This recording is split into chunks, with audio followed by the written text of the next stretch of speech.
in the golden age of Disney, which we live in right now, in the golden age of Disney animation in the 30s and 40s, Walt Disney worked closely with Gustav Tenggren on illustrations for Snow White and the Seven Dwarfs, Bambi, Pinocchio. Disney is widely credited as being one of the first to use the term concept art in relation to the creative process of a film. While there would certainly have been concept art and illustrators on the other productions at this moment in time, it was Disney that helped push forward the craft and the importance of concept art and what it has in its place in the entertainment industry. To tell us more about the importance of concept art is someone who is one of the most beloved concept artists still working right now. And a big reason why many of today's artists were inspired to work in the field of concept art is because of this person. He's internationally recognized, an award-winning artist, and one of the motion picture industry's leading conceptual designers. He's worked for Lucasfilm as one of the principal designers on Star Wars Episode 1, Star Wars Episode 2, Star Wars Episode 3, and many others. Please welcome Iain McCaig.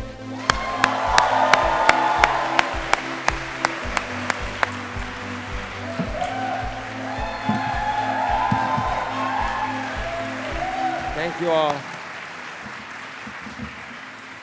So, before I refer to any notes there, concept art, what the heck is it? No, serious, I get asked that all the time by people not in the industry. There's a term in the fine arts field, conceptual art, which is all about how you feel about things. It's almost the exact opposite of concept art and film, where it's not about one, it's about a person servicing a story, sometimes a whole group of people servicing a story, right?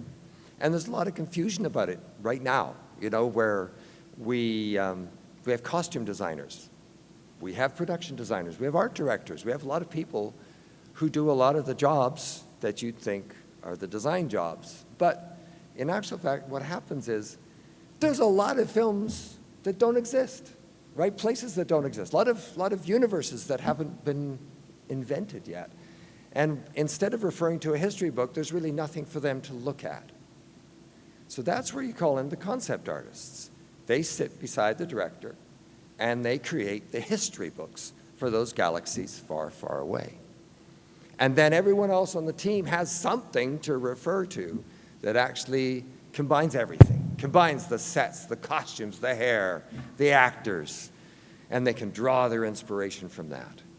And really what's happened, it's historic, is that there's this giant expansion of the team now, an acknowledgement that way back when the one uncredited creature designer like Millicent Patrick, who just happened to design a creature from the Black Lagoon and was promptly forgotten from the history books, can now get recognition and be a proper part of the team. So, the Concept Award for a Lifetime Achievement is to recognize a lot of these groundbreakers, these people who came in and for no credit and hardly any recognition or awards, did the most amazing jobs and gave us the icons that we grew up with, the things that shaped our lives. So, if we have the nomination for Lifetime Achievement. This gentleman's name is Ron Cobb.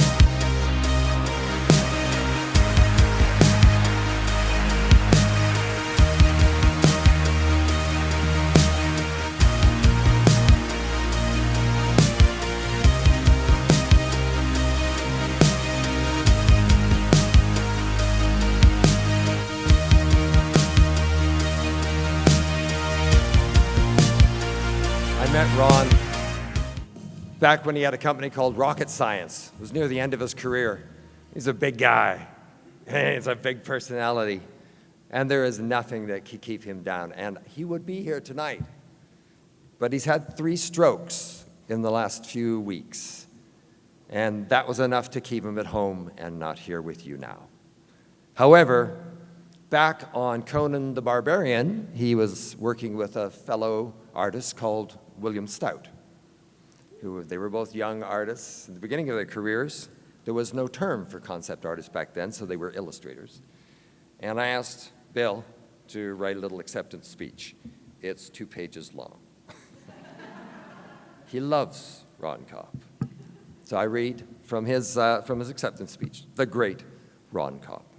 There is no better artist to inaugurate this Lifetime Achievement Award than Ron Cobb. Ron is a true genius, and genius is a word that I only use on the rarest of occasions and only for those most deserving of that word. Right out of Burbank High School, with no formal art training, Ron became a breakdown artist on Sleeping Beauty. Cobb was drafted then and ended up as one of the first American soldiers in Vietnam. When he returned, he jumped back into film. He found a young film student called John Carpenter, and his very first student film, Dark Star. And he designed not only that, but he designed the entire ship and everything in that film on the back of an International House pancakes napkin. During this time, Cobb also created a painting for director John Milius. This painting was then borrowed by George Lucas when he created Star Wars, and he was so impressed with the drawing, he hired Cobb to design the creatures for the Cantina sequence. Cobb then worked on Alejandro Jodorowsky's Dune prior to designing the Nostromo for Alien. Milius hired Ron to create conceptual designs for Half the Sky, and then made him the production designer on a little film called Conan the Barbarian. This is where I met Cobb, and he hired me to stay and storyboard and help design Conan. I've always said the best 2 years of my life in film were the 2 years I spent with Ron Cobb. Ron became the production designer on Lost Starfighter, the very first film to extensively make use of CG animation. Cobb convinced the Pentagon to loan him 2 Cairo supercomputers, the most powerful computer in the world at that time, to generate some images for the groundbreaking film. Always at the forefront of technology, Cobb was one of the first artists to plunge into creating graphic art on a computer. He worked on a long string of films: Leviathan, Close Encounters of the Third Kind, Total Recall, True Lies, and on, Aliens, The Abyss. He also designed the ill-fated American version of Hitchhiker's Guide to the Galaxy. But that made him great friends with Douglas Adams, who was a friend to the end of Douglas's life. He debuted as a film director. He made a film called Night Skies, co-written with John Sayles for Steven Spielberg, who fell in love with it and changed it a little and then wanted to direct it. So he took it back, gave Ron some points in the film, and went and made E.T. It was in the early 1980s, NASA approached Steven Spielberg to design their space exhibit for the Smithsonian, and he went, "You got the wrong guy. You want Ron Cobb." After spending half an hour with Cobb, NASA officials realized he knew more about NASA than they did. There's no person on earth that I admire more than Ron Cobb. The phrase concept artist was tailor-made for him.